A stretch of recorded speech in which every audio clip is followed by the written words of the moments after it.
The cold left General Song Jaiwan's body slowly.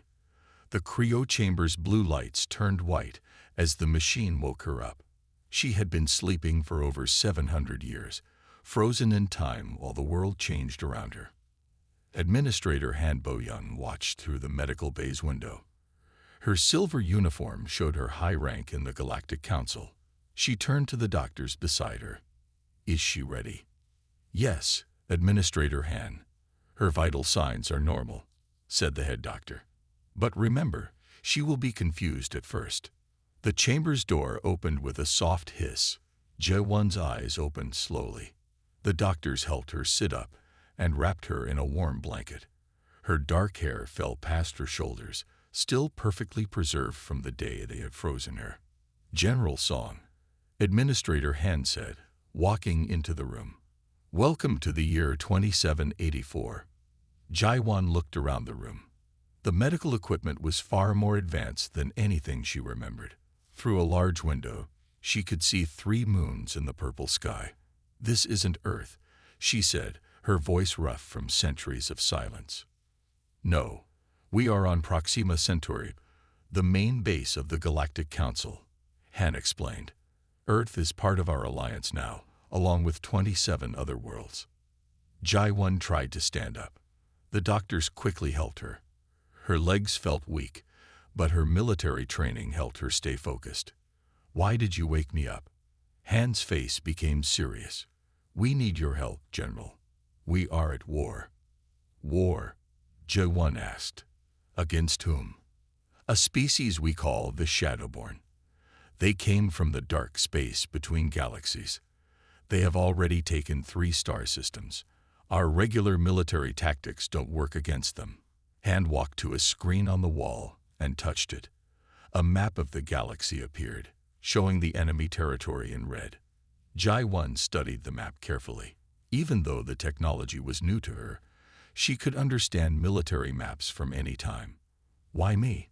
Surely you have your own generals." Han nodded. "We do. But humans are special in our galaxy. Your species understands war better than any other. That's why Earth's government saved you and other military leaders in cryo-sleep. You were their best strategic mind." "I remember the day they asked me to do this," Jae-won said. She touched the cold metal wall, feeling the vibration of the massive space station around them. "They said humanity might need my skills again someday. I didn't think it would be 7 centuries later."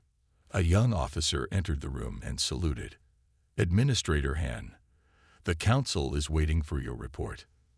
"Thank you, Lieutenant Kim," Han said. She turned back to Jae-won. "General, I know this is a lot to take in, but we don't have much time. The Shadowborn are moving toward the Arcturus colony. Millions of lives are at risk." Jae-won stood straighter, her military bearing returning despite her weakness. "I'll need to know everything about these Shadowborn. Their weapons, their tactics, their weaknesses. Lieutenant Kim Ta-jung will help you," Han said, gesturing to the young officer. "He has studied all our records of the enemy. And I'll need to understand our forces too," Jae-won added. "I can't fight a war if I don't know my own army's capabilities." Han smiled for the first time. "Of course, Lieutenant Kim will show you everything. But first, you should eat and rest for a few hours. Even a legendary general needs time to recover from 700 years of sleep." Jae-won nodded. As the doctors helped her toward the recovery room, she looked back at the galaxy map. The red territory of the Shadowborn seemed to pulse like a wound in the starfield. She had fought many battles in her time, but nothing like this. Still, war was war, no matter the century, and she had never lost a war. Lieutenant Kim Ta-jung watched as General Song Jae-won tried to use the holographic computer for the 10th time. Her hand passed through the floating images again, and she frowned. "Like this, General," Ta-jung said, showing her the correct hand movement. "You have to hold your fingers together." Jae-won copied his motion, and this time the files opened. "Thank you, Lieutenant. In my time, computers had keyboards and screens you could touch. They were in the military command center of the Proxima Centauri base. Through the wide windows, Transport ships moved between the stars like bright fish in a dark sea. Ji-won had been awake for 3 days now, spending every moment learning about the new world she found herself in. "General," Ta Jung said, pulling up a new file, "these are the records of the Shadowborn's latest attacks. They never follow the same pattern twice." Ji-won studied the battle recordings. Alien ships appeared from nowhere, struck without warning, and disappeared again. "How many ships have we lost?" 17 battle cruisers in the last month alone, Ta Jung answered. "Our shields don't stop their weapons. It's like they know exactly where to hit us." Fleet Commander Lee Do-hyun entered the room. His uniform showed marks of recent combat. "General Song, we just lost contact with our outpost near Saturn. The Shadowborn are getting closer to Earth." Ji-won stood up straight. "Show me the defense plans for the solar system." Do-hyun waved his hand, and a map appeared in the air. Bright dots showed the positions of Earth's ships and stations. "We have our strongest fleet protecting Earth, but if the Shadowborn use their usual tactics, the fleet won't matter." Ji-won finished his thought. She walked around the map, studying it from all angles. "Your ships are too spread out.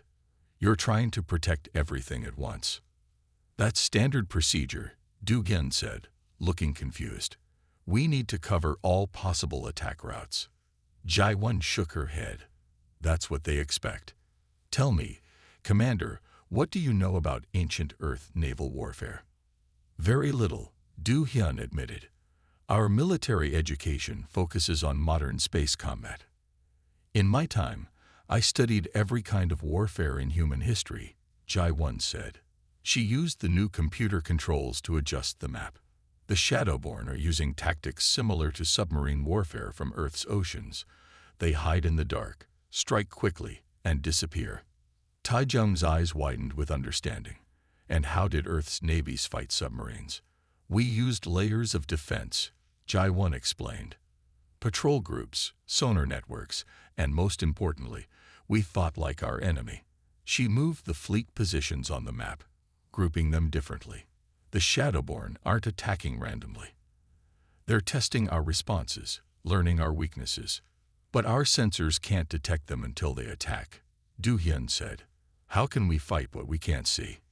"We don't need to see them," Ji-won said with a slight smile. "We need to make them see us. In the right way, at the right time." She worked quickly with the holographic controls, getting more comfortable with each motion. The ship formations on the map changed into a new pattern. "This is how we'll protect the solar system, not by spreading our forces thin, but by creating a trap." Do-hyun studied the new formation. "This goes against all our current military doctrine." "Good," Ji-won said firmly, "because your current doctrine isn't working. Sometimes the best way to win a new war is to learn from old ones." Ta Jung watched the general work, amazed at how quickly she was adapting to everything. 700 years of sleep hadn't dulled her mind at all. If anything, she seemed more focused, more determined with each passing hour. A warning alarm suddenly filled the room with red light. "Multiple Shadowborn ships detected near Jupiter," the computer announced. "They're heading toward the inner planets." Ji-won looked at Do-hyun. "Commander, are you ready to try something new?" Do-hyun straightened his uniform and nodded. "Yes, General. Give the order." The battle room was quiet except for the soft beeping of computers. General Song Ji-won stood at the main control station, watching the holographic display of Jupiter's moons. Fleet Commander Lee Do-hyun stood beside her, while Lieutenant Kim Ta-jung worked at a nearby terminal. "Shadowborn ships are moving exactly as you predicted, General," Do-hyun said. The enemy vessels appeared as red dots on the display, moving through Jupiter's asteroid fields. "They think our fleet near Europa is isolated." Ji-won nodded. "Because that's what we wanted them to think." "Are our hidden ships in position?" "Yes," Ta Jung reported. 3 battle groups are waiting behind Ganymede. The enemy can't detect them through the moon's magnetic field." The general watched as the red dots moved closer to the trap. She had seen this pattern before, 700 years ago in Earth's oceans. The enemy thought they were the hunters, but they were about to become the hunted. The Shadowborn are powering up their weapons, a sensor officer announced. They're preparing to attack the Europa fleet. Jai-1 waited. Timing would be everything. The enemy ships moved closer, spreading out for their attack formation. Just a little more. Now, Jai-1 ordered, "Spring the trap." Do-hyun sent the command. Suddenly, the hidden ships behind Ganymede powered up and rushed forward. The Shadowborn ships were caught between two forces, the fleet they thought was weak, and the surprise attack force behind them. They're trying to use their stealth systems, Ta-jung reported, but they can't hide in the magnetic disturbance we created. Jai-1 watched as the battle unfolded. The Shadowborn ships tried to escape, but her forces had closed every path. It was like an ancient battle she had once studied, where a small Greek fleet trapped a larger Persian force in a narrow bay. "Their ships are breaking formation," Do-hyun said with excitement. They've never had to fight while surrounded before. The battle was fierce but quick. Without their usual advantage of surprise, the Shadowborn ships fell one by one to the combined fire of the human fleet. In 20 minutes, it was over. The enemy had lost 15 ships, while Jai-1's forces had lost only 3. "Send rescue ships for any survivors," Jai-1 ordered. "Both ours and theirs. We need to learn more about them." As the cleanup began, Administrator Han Bo-young entered the battle room. "Impressive victory, General Song. But the Shadowborn won't fall for the same trick twice." "No, they won't," Jai-1 agreed. "This was just the first move in a longer game. We needed to show them that we can fight back, that we can think in ways they don't expect." Ta-jung brought up a new display showing the whole solar system. "General, we're getting reports from our outer scouts. More Shadowborn ships are gathering near Neptune. A lot more." Jai-1 studied the new information. The enemy was adapting already, gathering a larger force instead of attacking in small groups. But that could be used against them too. "They're learning from their defeat," Do-hyun said, "just like you said they would." "Good," Jai-1 replied, "because we're learning about them too. Every move they make tells us something new." "Lieutenant Kim, show me all the data we gathered from this battle. Everything about their weapons, their ship movements, their response times." As her officers worked, Jai-1 thought about the battles ahead. The Shadowborn were strong and clever, but they had never faced human military thinking before. They didn't know that Earth's long history of warfare had taught humanity countless ways to fight. And she knew them all. The Galactic Council Chamber was a large room with high ceilings and tall windows showing the stars outside. General Song Jai-1 stood before the council members, who sat in a half-circle on raised seats. She had just finished explaining her new strategy for fighting the Shadowborn. Ambassador Park Mi-rae stood up from her seat. Her elegant robes moved like water as she pointed at Jai-1. "This is madness. You want us to change our entire defense system based on ancient Earth warfare. Our modern military has developed over centuries." "Yes," Jai-1 said calmly. "And in those centuries, you forgot some important lessons. The Shadowborn are winning because they think differently. We must do the same." Council historian Yoon Sang-min spoke next. Unlike the others, he wore simple clothes and spoke quietly. "Ambassador Park, General Song has already proven her methods work. The victory at Jupiter saved thousands of lives. One victory does not win a war," Park Mi-rae argued. "And using primitive tactics puts our advanced ships at risk. We cannot trust our future to outdated ideas." Administrator Han Bo-young raised her hand for silence. "The council will vote on General Song's proposal tomorrow. For now, let us review the facts." Jai-1 watched as Yoon Sang-min displayed the battle records.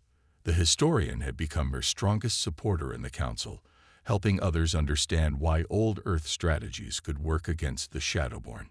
"Look at these results," Sang-min said.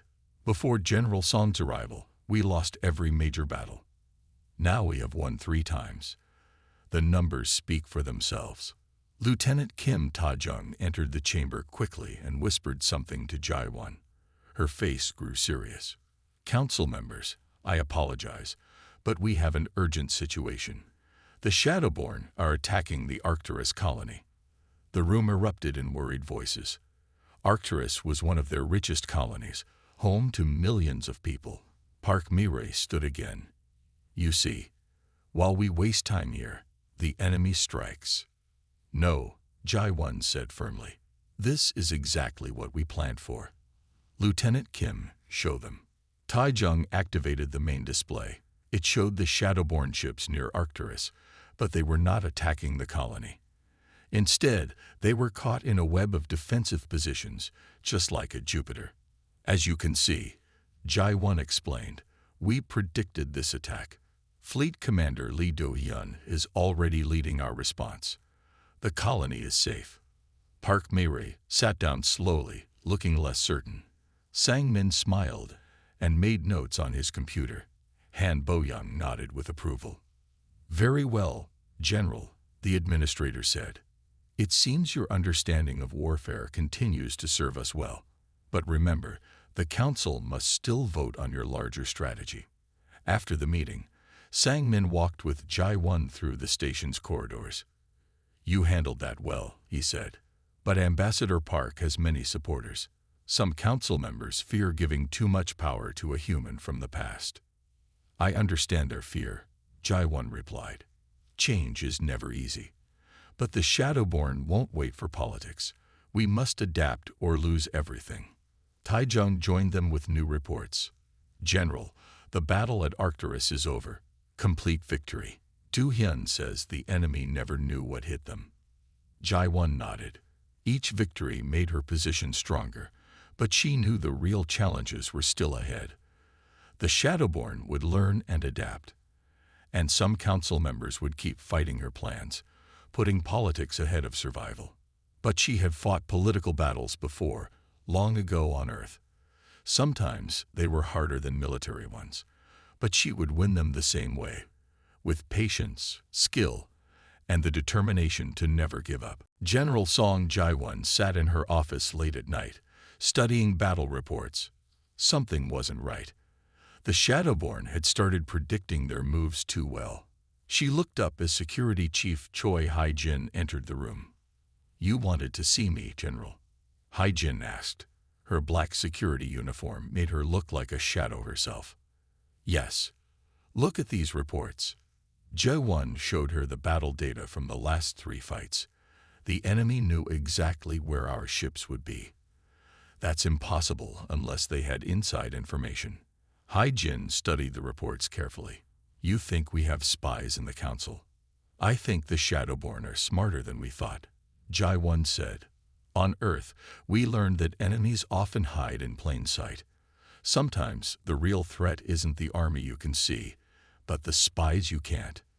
Lieutenant Kim Ta-jung arrived with more reports. His usual calm face looked worried. "General, we just lost 2 more battles. The enemy avoided all our traps." Jae-won stood up. "Security Chief, I need your help.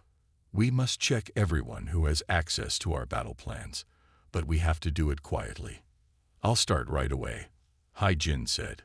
"But the council won't like being investigated." Over the next few days, they worked in secret. Hai-jin's security teams checked computer records while Jae-won and Tai-jung looked for patterns in the battle reports. They found small things at first: strange messages, missing files, changed orders. Then they found something bigger. Security cameras showed Ambassador Park Mayray's assistant entering the military command center late at night, copying secret files. "It goes deeper than one person," Hai-jin reported to Jae-won. "We found evidence of Shadowborn supporters in every major department. They've been here for months, maybe years." Jae-won called an emergency meeting with Administrator Han Bo-young and Council Historian Yoon Sang-min. When she showed them the evidence, Han's face turned pale. "This explains everything," Sang-min said. "The Shadowborn didn't just attack us. They infiltrated us first, learning our weaknesses." "We need to remove these spies," Han said. But if we move too quickly, they might warn the enemy about our discovery. Jai-1 nodded. In ancient Earth wars, when we found enemy spies, we sometimes used them to send false information. We can do the same here. They made a careful plan. Security Chief Hai-Jin watched the spies but didn't arrest them. Instead, they let them see fake battle plans while keeping the real ones secret. Fleet Commander Lee Do-hyun prepared his ships in secret locations while sending empty ships to the planned positions. The trap worked perfectly. The next time the Shadowborn attacked, they found nothing where they expected the Council's fleet.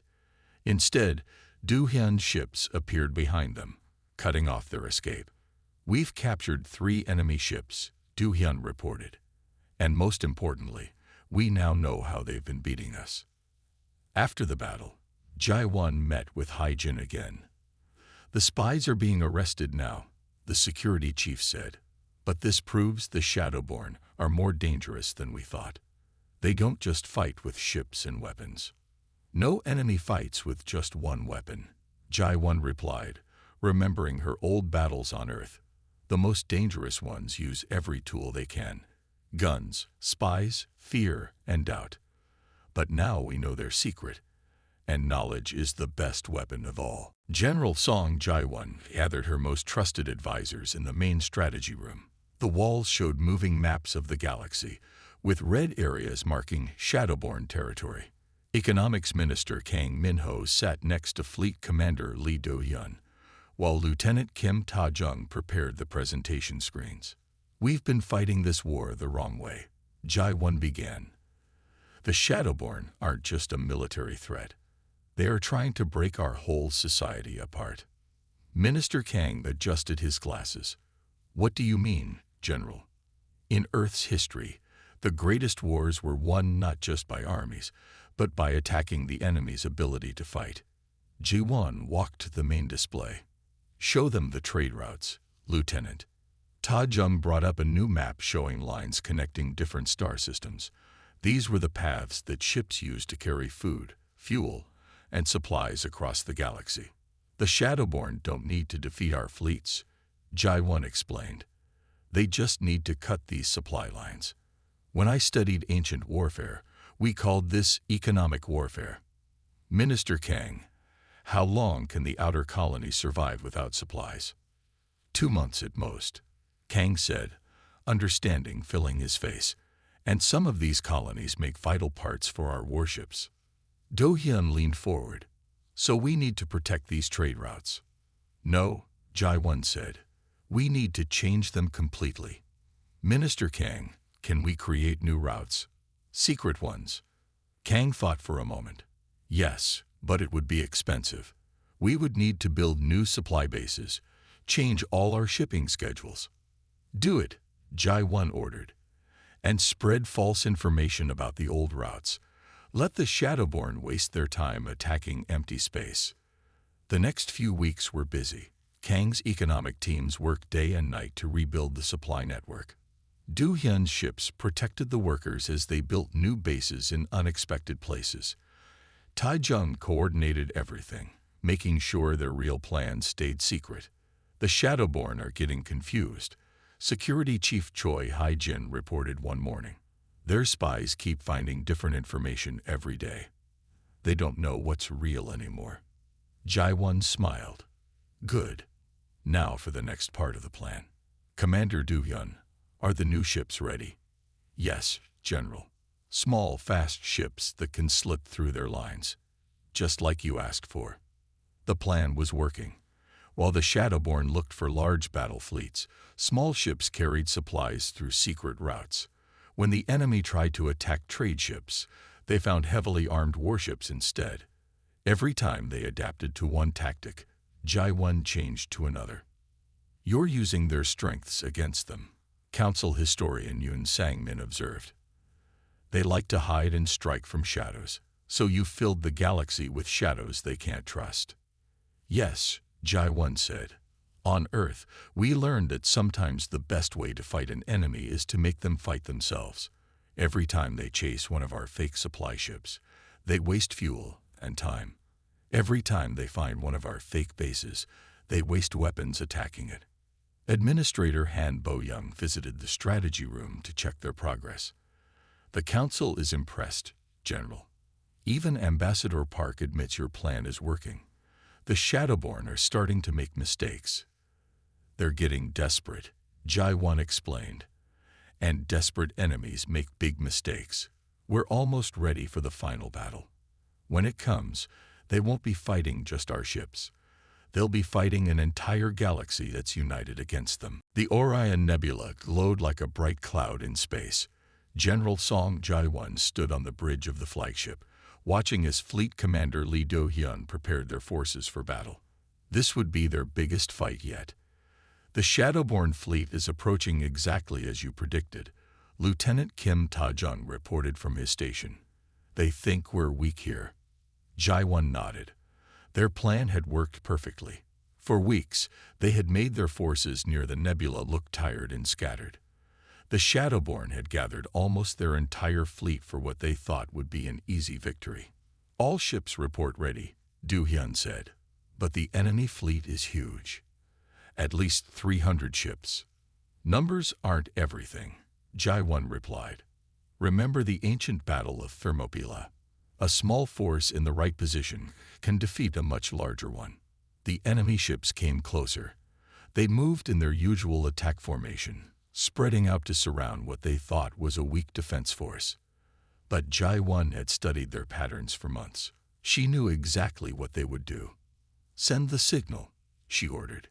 Ta-jung pressed a button. Suddenly, the gases of the nebula lit up with energy. Hidden devices that they had planted weeks ago created a massive electrical storm. The Shadowborn ships in the front of their fleet lost power. Now, Commander Do-hyun, Jai-1 said calmly, bring in our forces. From behind nearby stars and planets, the rest of the Council fleet appeared. They had been hiding for days, waiting for this moment. The Shadowborn were caught between the electrical storm and the attacking ships. They're trying to retreat, Do-hyun reported, but the storm is disrupting their engines. The battle was fierce. Shadowborn ships fought desperately, but they couldn't use their usual hit-and-run tactics. Ji-1 had forced them to fight in open space, where the Council's larger ships had the advantage. We're taking heavy losses, Ta-jung warned. 30 ships down already. Stay focused, Jai-1 said. Remember, they're trapped. They have to fight their way out, but we just need to hold our position. Hour after hour, the battle continued. The Shadowborn tried every trick they knew, but Jai-1 had planned for everything. When they tried to break through on the left, Administrator Han's reserve fleet was waiting. When they attacked the right, Security Chief Choi's fast ships cut them off. Their main command ship is trying to escape, Do-hyun said.